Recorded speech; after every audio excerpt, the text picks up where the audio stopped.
কুমিল্লা বৈষম্য বিরোধী ছাত্র আন্দোলনের জেলা নির্বাহী কমিটির সদস্য ও যুগ্ম আহ্বায়ক মোহাম্মদ শফিউল্লাহ পদত্যাগ করেছেন। দেশব্যাপী বৈষম্য বিরোধী ছাত্র আন্দোলনের সব কমিটির স্থগিতাদেশ প্রত্যাহারের একদিন পর তিনি পদত্যাগ করেন। ৩ নভেম্বর রাতে পদত্যাগপত্রটি তিনি নিজেই সামাজিক যোগাযোগ মাধ্যমে শেয়ার করে সংগঠন থেকে স্বেচ্ছায় পদত্যাগের এ ঘোষণা দেন। মূলত আন্দোলনের ভেতরে কিছু অপসংস্কৃতি ও অনৈতিক কর্মকাণ্ড জন্ম নিয়েছে, যা রক্তঝরা সংগ্রাম ও ত্যাগকে উপহাস করেছে। যেখানে আত্মত্যাগের জায়গায় স্বার্থপরতা এবং চেতনার জায়গায় ব্যক্তিকেন্দ্রিকতা, সেখানে বিবেকবান একজন মানুষের পক্ষে চুপ থাকা মানে অপরাধের নীরব অংশীদার হওয়া বলে জানান তিনি।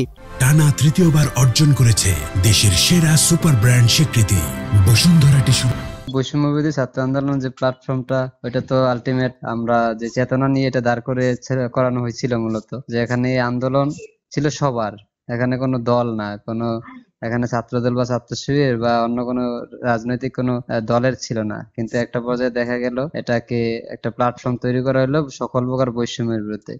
দেখা গেল এটা নিয়ে যখন কাজ শুরু হয় জুলাই অভ্যুত্থানের পরবর্তীতে সময়ে আমাদের আকাঙ্ক্ষাটাই ছিল জুলাইদের শহীদ এবং যারা আহত তাদেরকে নিয়ে কাজ করা।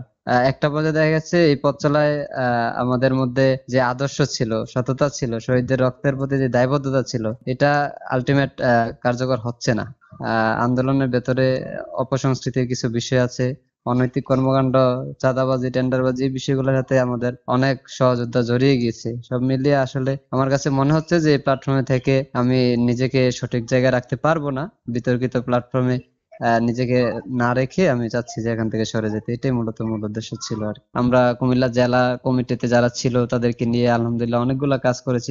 শীতবস্ত্র বিতরণ থেকে জুলাই আহত এবং শহীদ যারা তাদের তালিকা থেকে শুরু করে এবং শহীদ পরিবারের সাথে সাক্ষাৎকার, তাদের খোঁজখবর নেওয়া, শারীরিক বিষয়গুলো কিন্তু আমরা চেষ্টা করেছি। কিন্তু একটা পর্যায়ে দেখা গেছে রাজনৈতিক কিছু এজেন্ডা চলে আসার কারণে এই প্ল্যাটফর্মটা ধীরে ধীরে এক এক ধরনের চিন্তা ভাবনা লালন করে প্ল্যাটফর্মটাকে বিতর্কিত করেছে আর কি। এ বিষয়ে বৈষম্য বিরোধী ছাত্র আন্দোলনের কুমিল্লা মহানগরের আহ্বায়ক মোহাম্মদ আবু রায়হান সকলের সিদ্ধান্তকে সম্মান জানান এবং এতদিনে প্ল্যাটফর্মে যুক্ত থাকায় তাদের প্রতি কৃতজ্ঞতা জানান তিনি। কিছু ভাইরা এখন পদত্যাগ দিতেছে এবং তারা হলো মূলত আন্দোলন সফলতার পর সারা দেশে জেলা মহানগর কমিটি গুলো দেওয়া হয়েছিল।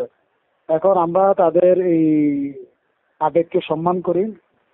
তারা বৈষম্য বিরোধীতে যতদিন কাজ করেছিল এর জন্য তাদের প্রতি কৃতজ্ঞতা। বৈষম্য বিরোধী ছাত্র আন্দোলনের কার্যক্রম সচল করার পর শুধু শফিউল্লাহ নয়, তার মতো বিভিন্ন জেলায় নেতারা পদত্যাগ করার খবর পাওয়া যাচ্ছে। শাহিন আলমের পাঠানো তথ্যচিত্রে ডেস্ক রিপোর্ট, কালের কণ্ঠ।